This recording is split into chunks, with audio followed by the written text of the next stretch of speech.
Depois de dias tentando comprometer um servidor web, você finalmente encontra uma vulnerabilidade que te leva à execução de comandos. Finalmente você conseguiu seu acesso inicial, só que é agora que o jogo começa de verdade. A invasão em si, muitas vezes, é só o começo do pentest. O verdadeiro impacto está no que vem depois. O objetivo agora deixa de ser apenas entrar no sistema, mas passa a ser se manter dentro dele. Escalar privilégios, expandir a área de ataque, comprometer outros ativos ainda mais importantes dentro da infraestrutura. Tudo isso tentando não ser detectado. Muito prazer, eu sou Luiz Viana, especialista em Hack Pentest, e neste vídeo você vai entender uma parte extremamente importante de qualquer pentest ou até qualquer ataque hacker após exploração. A nossa primeira preocupação depois de obter uma shell é consolidar o acesso. É o que a gente chama de persistência. Sem fazer isso, todo o esforço da exploração inicial pode ir por água abaixo, por um simples reboot do servidor ou alguma intervenção de algum sistema de defesa, ou até algum carinha lá do Blue Team que simplesmente cortou o seu acesso. Então é muito importante a gente garantir que mesmo perdendo a sessão atual, a gente consiga retornar àquele nível de acesso. E muitas vezes você precisa fazer isso bem rápido. Depois que você executou o primeiro comando, você tem que lutar contra o cronômetro para conseguir, de alguma forma, criar sua persistência. No Linux, uma abordagem comum é inserir comandos dentro dos arquivos de inicialização da shell, como no bash rc ou bash profile. Uma outra forma é utilizar de tarefas agendadas, das crons, para ficar de tempo em tempo tentando restabelecer uma conexão reversa com a sua máquina. Assim, mesmo se você perdeu o seu acesso, aquela cron vai rodar e você vai receber uma conexão de volta. Dependendo do cenário, você pode até injetar uma web shell escondida num diretório de uma aplicação web para sempre conseguir executar comandos e voltar com a sua shell. E no Windows existem várias técnicas bem parecidas. Você pode criar tarefas agendadas para ficar executando seu payload de shell reversa, instalar serviços maliciosos, incluir entradas no registro que vão executar novamente seu payload de shell reversa. Então mesmo se a máquina reinicializar, você vai ter seu acesso ali te esperando. Inclusive você pode até migrar o seu backdoor para um outro processo, o que a gente chama de Process Injection. É uma forma de ocultar o backdoor, assim vai ser mais difícil detectar e remover o seu acesso. Enfim, são várias técnicas de persistência. E qual delas que você vai utilizar vai depender do seu nível de privilégio que você conseguiu nesse seu primeiro acesso, do quão furtivo você precisa ser, até porque você precisa manter a persistência do seu acesso, mas sem levantar suspeitas. No Pentest Black Box, por exemplo, às vezes a equipe de monitoramento não sabe que está rolando o Pentest, então você está testando eles. Nesse momento, mais do que nunca, você precisa pensar como um atacante. Mas beleza, com seu acesso consolidado, o próximo passo é mapear o ambiente interno. Agora que a gente está dentro da rede, é quase que o início de um novo pentest, porém a partir de uma posição privilegiada. O objetivo aqui é descobrir os recursos disponíveis e identificar os caminhos para se movimentar dentro da rede, escalar privilégios. Por exemplo, a primeira coisa que você pode fazer é listar as interfaces de configurações de rede. No Linux, você pode utilizar o comando IP ou o ifconfig. E no Windows, o famoso ipconfig também já vai te dar um monte de informação. Só com isso você já vai ver os IPs internos, o gateway, possíveis outras subredes ali daquela infraestrutura. E você pode, por exemplo, utilizar o ping para fazer uma varredura e identificar todos os hosts ativos.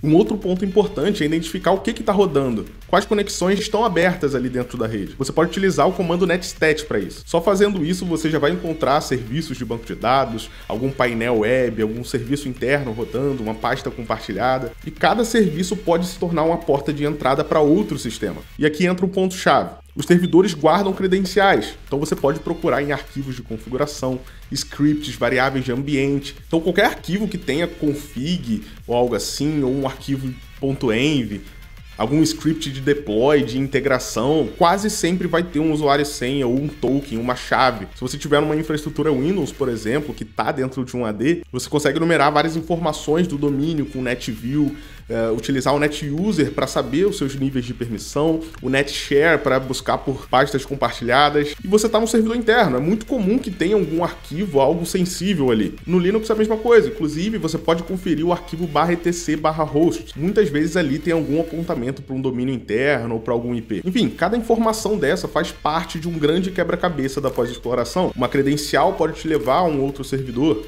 Um servidor exposto pode ter um exploit. Com um padrão de senha você pode fazer um ataque de força bruta. Enfim, você vai montando todo esse mapa da rede até chegar nos servidores mais críticos da infraestrutura. E nesse momento, a gente busca também elevar os nossos privilégios. Dificilmente a gente consegue um primeiro acesso como root ou administrador. Geralmente é alguma conta com pouca permissão, alguma conta de serviço. Então escalar nossos privilégios é muito importante para que a gente consiga ter acesso a mais informações críticas, credenciais de outros usuários e também a possibilidade de instalar nossas ferramentas, instalar um backdoor mais robusto. E mais uma vez, existem várias formas da gente fazer isso. No Linux a gente pode buscar pelos binários SUID, que são basicamente executáveis que rodam com privilégios de outros usuários. E é muito comum você encontrar problemas de configuração de permissão nesse tipo de arquivo. Inclusive existem comandos onde você consegue buscar em todo o sistema todos os arquivos com SUID ativo. Tem também o repositório do GTF ou Beans, que lista o que a gente pode fazer com cada um desses binários. Outra coisa é sempre verificar as cron jobs, principalmente as que estão rodando com privilégios mais altos. Se algum script chamado pela cron tiver permissão de escrita para o usuário que você tem acesso, você consegue simplesmente injetar o seu comando ali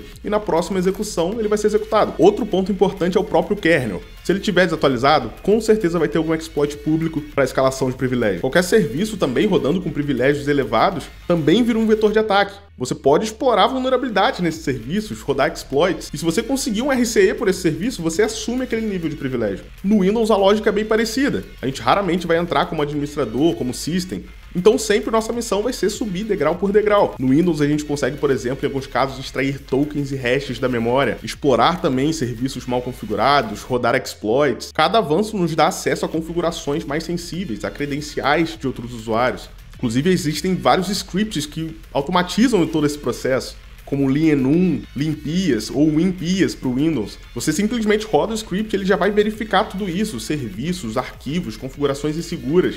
Você vai ter basicamente uma checklist ali do que você pode fazer para escalar privilégios. Outro ponto é que em muitas redes Windows corporativas, o host faz parte de um Active Directory. Daí entram as técnicas específicas para esse ambiente. Com o Mimikatz você pode extrair dados da memória, hashes NTLM. Em alguns cenários você consegue até extrair senhas em texto plano, extrair tickets Kerberos, fazer ataque de pass the hash, pass the ticket. Com isso você consegue se conectar em outros hosts, em outras contas, sem nem precisar da senha. Falando de Kerberos, tem um ataque de Kerber Roasting. Você consegue solicitar um ticket de serviço e tentar chegar na senha desse usuário a partir desse ticket. Mais uma forma de obter mais um acesso na infra. Se você em algum momento conseguir comprometer o Domain Controller, por exemplo, você consegue forjar tickets para qualquer conta. Então você basicamente tem acesso a qualquer usuário. Enfim, são vários cenários, pode fazer ataques de relay. É claro que em domínios bem configurados, muito disso nem vai funcionar. Mas sendo bem realista, a maioria dos ambientes tem brechas críticas. E aí tá o segredo da pós-exploração.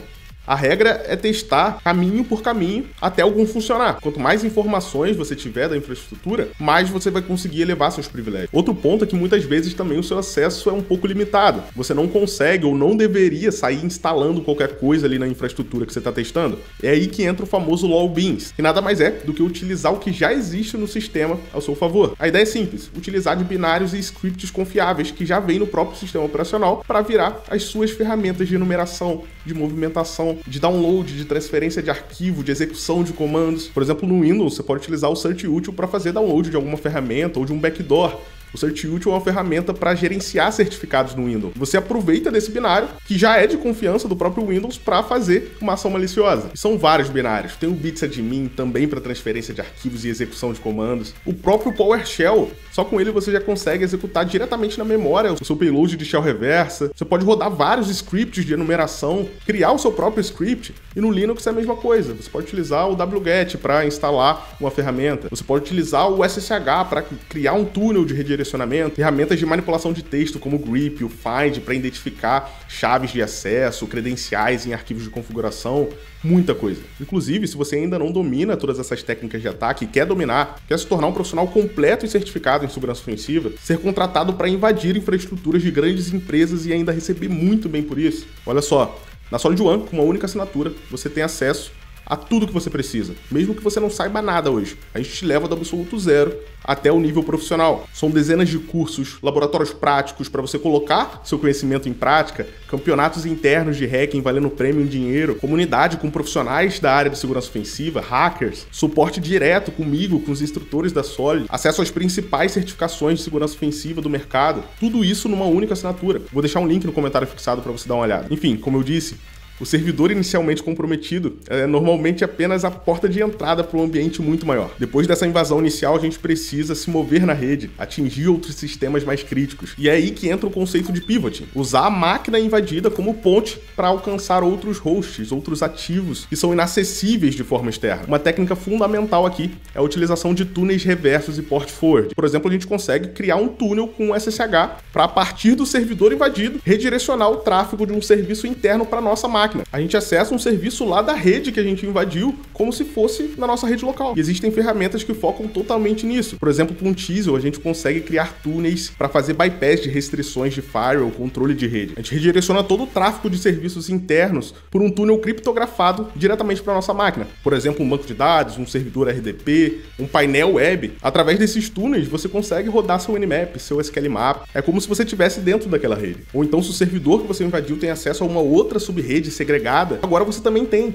E em cada novo acesso, você inicia novamente a etapa de reconhecimento e exploração desses novos ativos. Durante toda essa etapa de pós-exploração, é muito comum se esbarrar com mecanismos de segurança, antivírus, EDR, monitoramento de rede, e muitas vezes você vai precisar contornar esses sistemas e minimizar os alertas para conseguir avançando na infra. E todas as estratégias que a gente já falou, LoWBeans, execução direta em memória, tunelamento criptografado, tudo isso ajuda muito a passar despercebidos por essas soluções. E você pode também utilizar ferramentas com assinaturas modificadas. Por exemplo, existem variações do Mimikatz que não são bloqueadas por padrão por alguns EDRs, ou você pode utilizar o Mimikatz em sua versão em PowerShell, vai executar diretamente na memória e pode não ser detectado. Utilizar crypters, por exemplo, lá na SolidOne te ensino a criar um crypter do zero, que até hoje eu não encontrei um antivírus ou EDR que detectou. E no fim, a meta da pós-exploração é alcançar o maior impacto com o desafio de não ser detectado. Cada ambiente traz seus obstáculos, então você precisa se adaptar, ter autonomia, encontrar pontos cegos, brechas, para conseguir escalar, ampliar o seu acesso. Um RCE pode ser só a ponta do iceberg de um pentest.